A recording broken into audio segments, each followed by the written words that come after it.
Here's a quick look at the Southeast Asian thumb ring from CTR.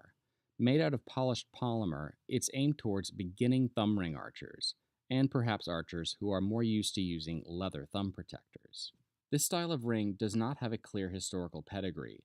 If you look at the collections of historical specimens in major world museums, the designs more similar to Turkish and Chinese style rings are by far and away the most heavily represented.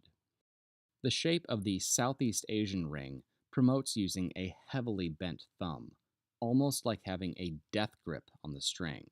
This is what a lot of people do intuitively when first starting out with a thumb draw.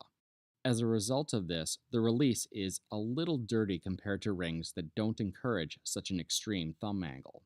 But I found with some practice and patience, I could still get very respectable groups with it.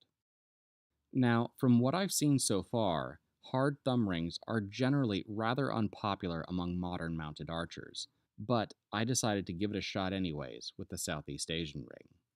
The polymer ring is slippery and it tends to rotate a bit, making loading and shooting a bit less dexterous. It also takes some valuable time making sure the string is set in the groove correctly.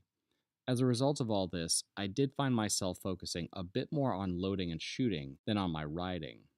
I'm sure with significant practice it could get a lot better, but I honestly feel that this is where more historical rings, especially the Turkish models, have an advantage.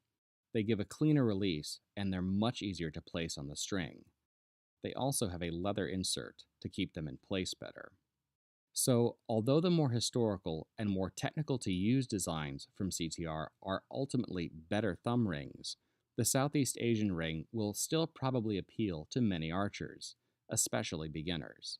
And for them, it will probably be a good gateway into shooting with the thumb draw.